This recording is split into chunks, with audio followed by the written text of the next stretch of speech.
ನಾನು ತಮಗೊಂದು ಪತ್ರವನ್ನು ಬಂದು ಕೊಟ್ಟಿದ್ದೀನಿ. ಗುರುವಾರ ಸದನದಲ್ಲಿ ಈ ರಾಜ್ಯಪಾಲರ ಬಂದು ಜಂಟಿ ಸದನನ ಉದ್ದೇಶಿಸಿ ಮತ್ತೆ ಕೊಟ್ಟಿದ್ದೀರಿ. ಗೃಹ ಸಚಿವರಿಂದ ಅವ್ರ ರಕ್ಷಣೆ ಬೇಕು ನನಗೆ.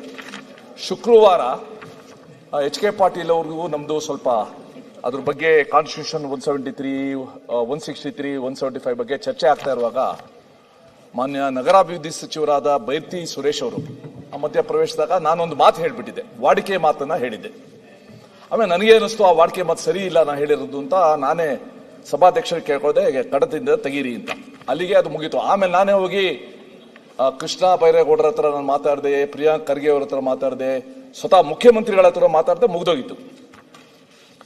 ಶನಿವಾರ ನನ್ನ ಮನೆಗೆ ಕೆಲವು ಕಾರ್ಯಕರ್ತರು ಬಂದು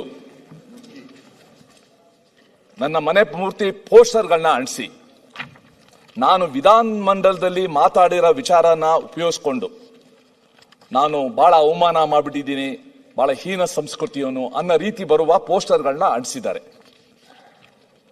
ಅದಾದ ಮೇಲೆ ಅಲ್ಲೇ ನಿಂತ್ಕೊಂಡು ಸೆಲ್ಫಿ ಕೂಡ ತಕೊಂಡು ಸೋಷಿಯಲ್ ಮೀಡಿಯಾದಲ್ಲಿ ಬಿಟ್ಟಿದ್ದಾರೆ, ನನ್ನ ಬೋರ್ಡ್ ಕೂಡ ಕಾಣಂಗೆ. ಭಾನುವಾರ ನನ್ನ ಮೇಲೆ ಹೋಗಿ ವಿಧಾನಸೌಧ ಪೊಲೀಸ್ ಸ್ಟೇಷನ್ ನಲ್ಲಿ ಕಂಪ್ಲೇಂಟ್ ಕೊಟ್ಟಿದ್ದಾರೆ. ವಿಧಾನಸಭೆಯಲ್ಲಿ ಈ ರೀತಿ ಮಾತಾಡಿದ್ದಾರೆ, ಇವ್ರ ಮೇಲೆ ಈ ರೀತಿ ಕ್ರಮ ತಗೊಳ್ಬೇಕು ಅಂತ ಸೆಕ್ಷನ್ಸ್ ಕೂಡ ಉದ್ಧರಿಸಿ ಮಾತಾಡಿದ್ದಾರೆ. ಸಭಾಧ್ಯಕ್ಷರೇ, ಕಡತದಿಂದ ತೆಗೆದಿರೋ ಮಾತು, ಎರಡದು ವಿಧಾನ ಸಭೆಯಲ್ಲಿ ಮಾತಾಡಿರೋ ಮಾತು, ಈ ರೀತಿ ಹಾದಿ ಬೀದಿನಲ್ಲಿ ಸಾಮಗ್ರಿಯಾಗಿ ನನ್ನ ಮನೆಗೆ ಬಂದು ನಮ್ಮ ಕುಟುಂಬಕ್ಕೆ ಒಂದು ರೀತಿ ಆತಂಕ ಉಂಟು ಮಾಡಿದ್ರೆ it may not send good message to the society. ಈ ಪೋಸ್ಟರ್ ಅನ್ಸೋ ಸಂಸ್ಕೃತಿನ ದಯವಿಟ್ಟು ಕಡೆಗಾಣಿಸಿ. ಅದು ಸ್ಟಾರ್ಟ್ ಆಯಿತು, ನಿಮ್ಮ 40% ಪೇ CM ಇಂದ ಶುರು ಆಯಿತು ಪೋಸ್ಟರ್ಸು. ಇವತ್ತು ಇಲ್ಲಿ ಬಂದು ತಲುಪಿದೆ. ಇವತ್ತು ನನಗೆ ಬಹಳ ಎತ್ತಾಗ್ತಾ ಇರೋದು, ಯಾರಿಗೆ ರಕ್ಷಣೆ ಇದೆ ಇಲ್ಲಿ, ಯಾರಿಗೆ ರಕ್ಷಣೆ ಇದೆ?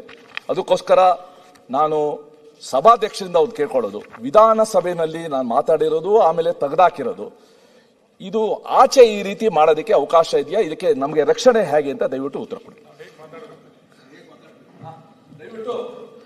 ಸರ್ಕಾರ ಆ DPARಗೆ ಇಲ್ಲಿರೋ ಕನ್ನಡ ಸಂಸ್ಕೃತಿ ಹೇಳ್ಬಿಟ್ಟು ಯಾವ್ಯಾವ ಗಾದೆಗಳನ್ನ ಹೇಳ್ಬೋದು, ಯಾವ ಗಾದೆಗಳನ್ನ ಹೇಳ್ಬಾರ್ದು ನಮಗೆ ಲಿಸ್ಟ್ ಕೊಟ್ಬಿಟ್ರೆ ನಾವು ಅದನ್ನ ಫಾಲೋ ಮಾಡ್ತೀವಿ.